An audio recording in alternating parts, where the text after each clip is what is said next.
ગણપત યુનિવર્સિટીના 20મા સ્થાપના દિન નિમિત્તે MBA ऑडिटोरियम खाते कार्यक्रम योजायो। अहवाल માં न्यूज मयूर पंड्या। आज जो फाउंडेशन डे था, गणपत यूनिवर्सिटी को 20 साल कंप्लीट हो गए हैं। इसके साथ साथ एक नया कदम भी उठाया गया है कौशल विकास के क्षेत्र में, वो है चौको बेकरी सेंटर ऑफ एक्सीलेंस। ये एक सेंटर ऑफ एक्सीलेंस बहुत यूनिक है क्योंकि ये यूनिवर्सिटी के स्टूडेंट्स को अपॉर्चुनिटी देता है अपने कौशल विकास करने के लिए। और बेकरी ऐसा क्षेत्र है जहाँ पे अपना गृहस्थी में भी बिजनेस लाया जा सकता है और छोटे व्यापारियों का भी काम हो सकता है और बड़ा भी क्षेत्र में भी काम हो सकता है। तो ये हम लोगों ने फिक्सी ने इसको एक के साथ कोलैबोरेट करके गणपत यूनिवर्सिटी में लेकर आए इस प्रोजेक्ट को, और हमें बड़ी खुशी है कि आज उसकी इनॉग्रेशन की गई। और अब हम ये चाहते हैं कि बच्चे आगे आए और इसमें ट्रेनिंग लें, और जो हम लोग सामान बनाएंगे इसमें, वो सामान यहाँ पे कैंपस में भी बिकेगा और बाहर भी बिकेगा। और बच्चों को प्रैक्टिकल ट्रेनिंग दी जाएगी क्योंकि जो सामान बनेगा सब बच्चों के हाथों से ही बनेगा और उनको प्रॉपर क्वालिटी की ट्रेनिंग भी साथ साथ में दी जाएगी।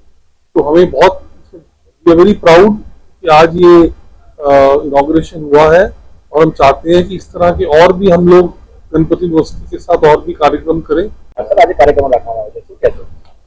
पहला तो मारे मीडिया બધા મિત્રોને ખૂબ મારે અભિનંદન પાઠવું છે કે આખા ફંક્શનમાં આપ બધા હાજર રહ્યા અને ગણપત યુનિવર્સિટીમાં આજે જે 20મો સ્થાપના દિવસ ઉજવવામાં આવ્યો 28th ફાઉન્ડેશન ડે, એમાં આપ સાક્ષી બન્યા। ગણપત યુનિવર્સિટીની સ્થાપના એપ્રિલ 2005માં થઈ રહી હતી અને એ સ્થાપના પછી આજે જ્યારે અમે 20મા ફાઉન્ડેશન ડે ઉજવી રહ્યા છીએ, આજે અમે ભારતનો પહેલો નેશનલ સેન્ટર ફોર બેકરીનું અનાવરણ કર્યું।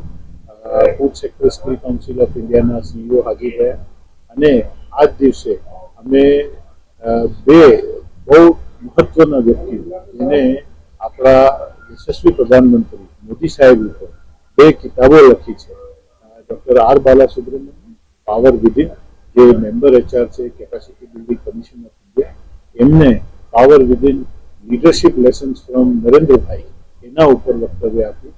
અને એના સાથે ડૉક્ટર વિજય ચૌથાઈવાલા, જે ભારતીય જનતા પાર્ટીના ફોરેન સેલના ચેરમેન છે, એમને મોદી સાહેબ ઉપર મોદી ડોક્ટ્રીન નામની પુસ્તક લખી છે અને એને ભારતની વિદેશ નીતિ મોદી સાહેબના પ્રધાનમંત્રી બન્યા પછી કેવી રીતે ભારતે એમની વિદેશ નીતિ બદલી છે અને આખી દુનિયામાં આજે ભારત કેવી રીતે યશસ્વી થઈ રહ્યો છે એના ઉપર વક્તવ્ય આપ્યું।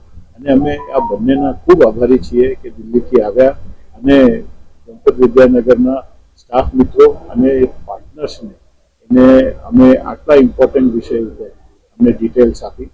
અમે આજે અમારા ફાઉન્ડર્સ ડોનર્સ બધાને યાદ કરીએ છીએ, એને અમે થેન્ક યુ કહીએ છીએ, ધન્યવાદ આપીએ છીએ। અમારા સ્ટાફ, અમારા સ્ટુડન્ટ્સ, પેરેન્ટ્સ બધાને અમે આવકારીએ છીએ અને અમે ભારત સરકાર અને ગુજરાત સરકારને પણ આ તબક્કે એમનો ખૂબ આભાર માનીએ છીએ। MOU કરવામાં આવે છે, શું છે?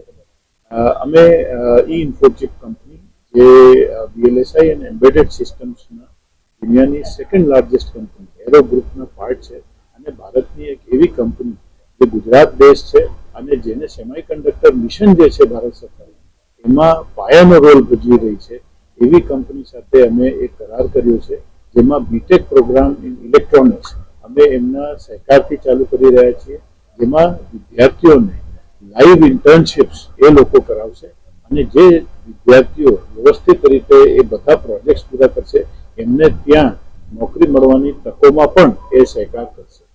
એટલે આ એક બહુ મહત્વનું એક MOU છે ગુજરાત માટે અને ઉત્તર ગુજરાત માટે, મહેસાણા માટે